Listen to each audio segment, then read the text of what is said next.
Hey guys, welcome back to another episode of Motorcycle Rewind, and today we're with the 1983 Kawasaki GPZ1100.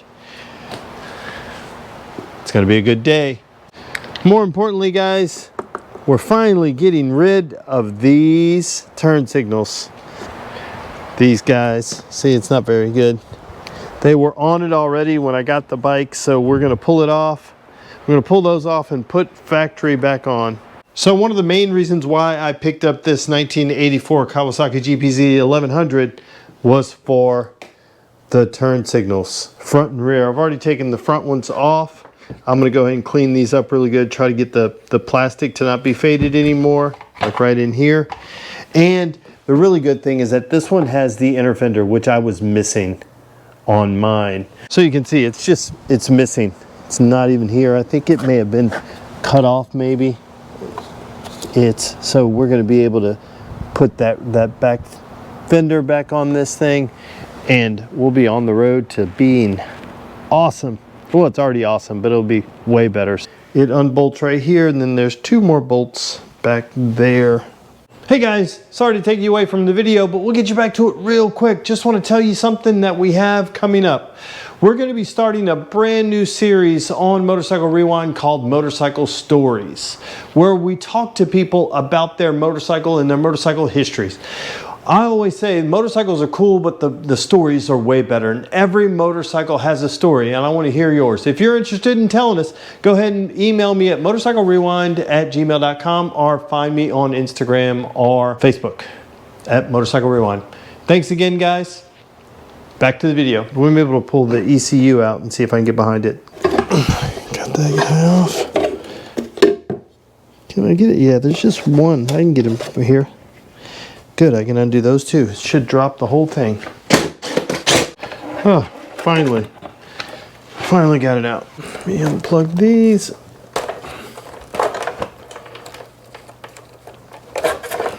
Okay, that's out. I forgot we're going to have to do some repair on this, but we'll get that sorted. We'll take out all this, do some plastic welding on this, and see if we can get it to work. Okay, getting this guy off. Okay, so you can see we have it apart, and we got to fix this crack first. See how it's kind of overlapping? It's not smooth. We'll fix that crack first, and then we'll fix this guy to here. We'll make that fit in there. We're going to use plastic weld. We're going to put some metal in, some screen in to really just protect it. We'll sand it all down nice and smooth, and hopefully that works.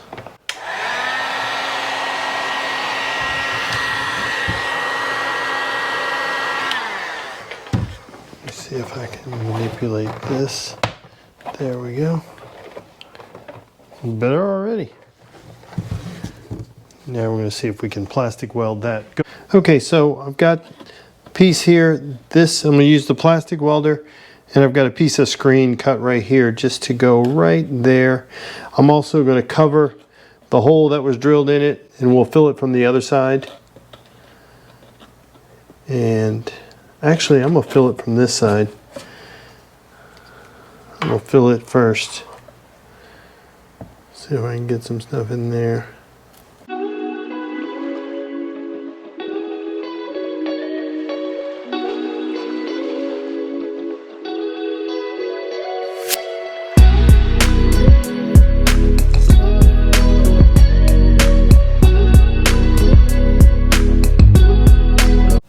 Okay, so here's that piece there. This is what it looks like on the back side. Still has a little crack. We started filling this in. We'll fill in some more. But what I need to do now is clean up the edges of this all the way around. It looks like they had tried to do something with it before. Just so that when it goes in here, see, it doesn't really sit down like I'd like it to.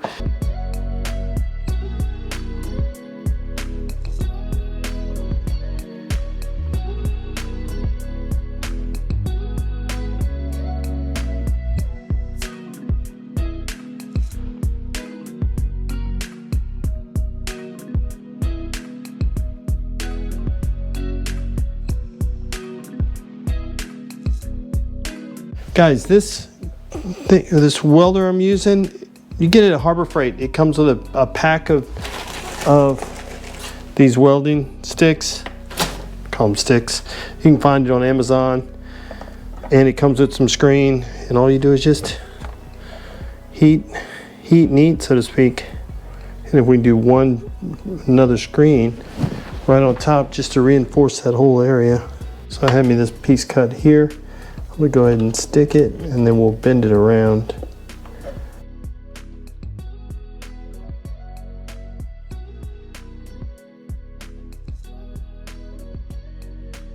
Okay, let me go ahead and pop this fairing off so I can get to those turn signals up front.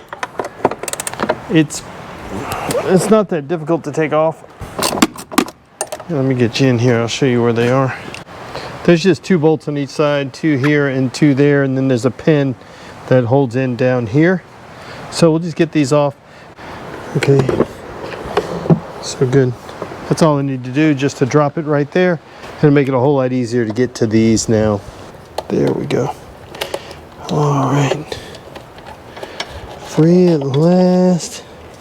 So the previous owner wired these together after he put them in, so they don't fit through the hole. So these are aftermarket, so we're not going to keep it. We are going to keep these bulbs because we just changed those, and they're a bunch of LED bulbs, so we're going to put those back in. Okay, so putting these lights in, the new original lights, not new to me, new in 1984. So happy to be having these lights on here. Okay, so now it's just lining up the bottom with the pin. You got a pin on each side. Lining that up, and then getting these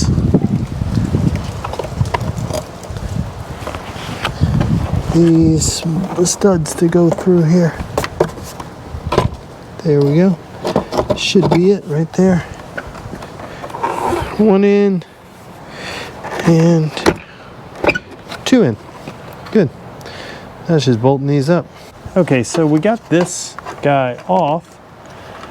The only bad thing is we got to try to get rid of this and then sort out these wires. It looks like a big clump, so I figured that would be a logical place to start. Yep, looks like it is.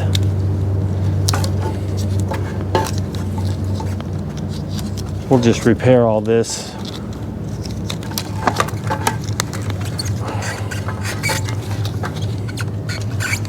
Back to what way? That's probably back far enough. Okay, yeah, we just have to. We have some that are solid connections, some that let's just start unplugging. Not as bad as what I thought it was going to be. GoPro, stop recording. Okay, plugging these in to where they're out of the way of the wires. Got to go up and over the mount. Good. Now that'll go up there. Now it'll be able to fit up there without interfering. Okay, let's mount that up. It's a poke and pray in here. I mean, you're flying blind. I think I got it. Good. Got one side up, just gotta get the other side up. Okay guys, so we have the turn signals all installed, everything installed. This is the side that we repaired. It's not too bad. I put a little bit of paint on it, but should be pretty good. I mean, they don't have a whole lot that's holding them in. It's just this and some plastic, so they are pretty breakaway if you smack them. So the good thing is that our turn signals work. That's the left, and the left working. And then if I flip them to the other side, you get the other guy working. I like it better than those old aftermarket ones. So guys, there you have it. We did a good bit of work on, we changed turn signals, but it ended up being more work than I anticipated. I didn't realize that the fender was busted where that left turn signal went in. And then I also didn't realize all the stuff that we were gonna have to take off from the other one. Wasn't too bad, but just kind of one of those projects that snowballs. Really cool, looks really good. Now we're back to the way we should be. I think this rear fender should, I think it was cut off. I think it should extend a little lower, but that's okay. At least that's what I think. At least we're mostly complete. So guys, there you have it. Another episode with the GPZ. We're probably up to 30, 35 videos on that motorcycle alone. So guys, I want to thank you for watching yet another episode of Motorcycle Rewind. And do me a favor, like, tag, share, and follow us on Instagram at Motorcycle Rewind, and go ahead and hit that subscribe button. And while you're in the subscribing mood, just wander on over to our friends, Brickhouse Builds, Gold Guy, Moto Mango, Ace Cafe Bikes, Mile Zero Racers, Plan B Motos, Pete's Classic Cycle, and Lady Moto Bang, and give those guys a subscribe too. Thanks again, guys, and have a great day.